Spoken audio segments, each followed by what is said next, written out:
আমাদের এই প্রার্থী ঘোষণার মাহেন্দ্র করে জাতীয় নাগরিক পার্টি এনসিপির পক্ষ থেকে স্থানীয় সরকার নির্বাচন এবং স্থানীয় সরকার প্রশাসনের বিষয়ে আমরা সুস্পষ্টভাবে 5 দফা দাবি আমরা উত্থাপন করছি।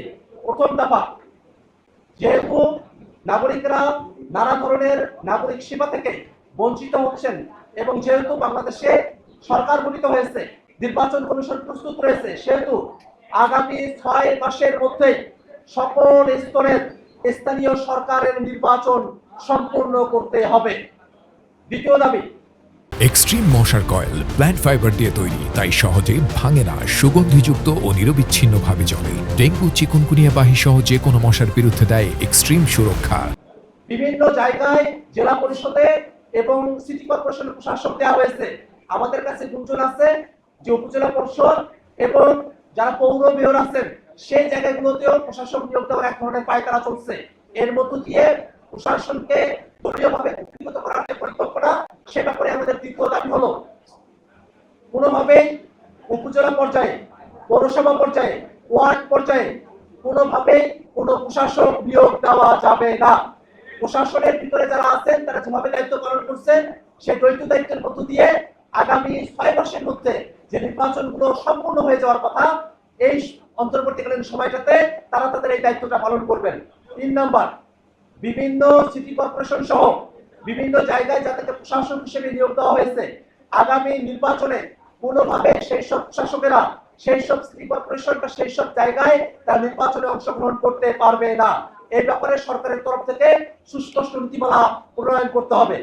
4 নম্বর দাবি, আমরা খেয়াল করে দেখেছি যে স্থানীয় সরকার নির্বাচনের বিষয়টাকে নিয়ে আওয়ামী লীগ সরকার দলীয় মনোনয়নের বিষয়টা নিয়ে এসে স্থানীয় সরকারের যে সৌন্দর্যের জায়গাটি আছে সেটাকে তারা ধূলিসাৎ করে দিয়েছিল। বাংলাদেশে ঘরে ঘরে বিদ্বেষ পৌঁছে দেওয়ার একটা কাজ ছিল স্থানীয় সরকার নির্বাচনে দলীয় প্রতীক এবং দলীয় মনোনয়নের এক ধরনের ব্যবস্থা করা, এবং তার মধ্য দিয়ে আমাদের সামাজিক সংস্কৃতি, আমাদের রাজনৈতিক সৌহার্দ্য সবকিছুই, আমাদের গ্রামীণ পরিবেশগুলোকে স্থানীয় সরকারের যে কার্যক্রম সেগুলোকে স্থগিত করে দিয়েছিল।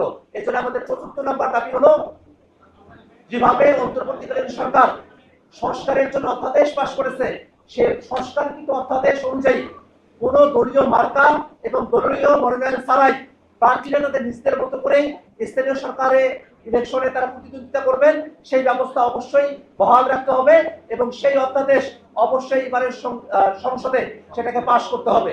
5 নম্বর দাবি, সামনে যে নির্বাচন অনুষ্ঠিত হবে সেই নির্বাচন অবশ্যই ফ্রি, ফেয়ার এবং সকলের জন্য অংশগ্রহণমূলক একটা, জনগণের জন্য অংশগ্রহণমূলক একটা নির্বাচন করতে হবে। আমরা খেয়াল করে দেখেছি যে আমাদের এই নির্বাচনে বাংলাদেশে নানা ধরনের অকারেন্স তৈরি হয়ে থাকে। আমরা দেখেছি এবার জাতীয় নির্বাচনের সময়টাতেও সারাটা দিন নানা জায়গায় কেন্দ্র দখল করা, বিভিন্ন জায়গায় জাল ভোট দেওয়ার মতো কিছু ঘটনা আমাদের কাছে এসেছে। সব থেকে বড় যে বিষয়টা দুর্বিষহভাবে আমাদের কাছে ধরা পড়েছে, তাহলে ভোটের সময়কাল শেষ হওয়ার পরে ভোট গণনার সময়টাতে ইলেকশন ইঞ্জিনিয়ারিং করা হয়েছে। সামনে যে সিটি কর্পোরেশনের যে নির্বাচনগুলো হবে সেই নির্বাচন এবং অন্যান্য স্থানীয় সরকারের যে নির্বাচন, সেই নির্বাচনগুলোতে যেন নির্বাচন নিয়ে কোনো কারচুপি, নির্বাচন নিয়ে কোনো ধরনের অনিয়ম এবং লেভেল প্লেইং ফিল্ড নষ্ট হয় এবং প্রশাসনের নিরপেক্ষতা কোনোভাবে প্রশ্নবিদ্ধ হয়, এমন ধরনের কোনো কাজ করা যাবে না। আমরা প্রশাসনের নিরপেক্ষতা চাই, আমরা যেন একটা ফ্রি, ফেয়ার এবং জনগণের অংশগ্রহণমূলক নির্বাচন হয়, সেরকম একটা নির্বাচনের আমরা দাবি জানাই। এর বাইরে গিয়ে আমরা একটা বিষয় গুরুত্বের সাথে আপনাদের সামনে আমরা উত্থাপন করতে চাই, তা হলো বাংলাদেশে আওয়ামী লীগের দোষর যারা আছে তাদেরকে নানাভাবে বাংলাদেশে তাদেরকে পুনর্বাসন করার একটা প্রক্রিয়া চলমান রয়েছে। আমরা খেয়াল করে দেখেছি এবারে নির্বাচনের পরপর সময়টাতে আওয়ামী লীগ ছাত্রলীগের দুর্ধর্ষ বিভিন্ন জায়গায় তারা মিছিল দিচ্ছে, বিভিন্ন জায়গায় তারা নিজেদেরকে তাদের যে নিষেধাজ্ঞা রয়েছে সেটা উইথড্র করার জন্য তারা বলছে।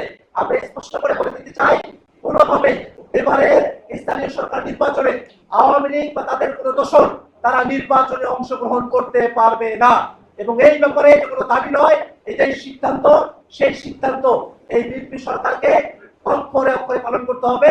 বাংলাদেশের জুলাই পরবর্তী সময়ে আমরা যে নতুন বাংলাদেশের দিশার কথা বলেছিলাম সেই দিকে আমাদেরকে এগিয়ে যেতে হবে। আপনাদের সকলকে ধন্যবাদ জানাচ্ছি।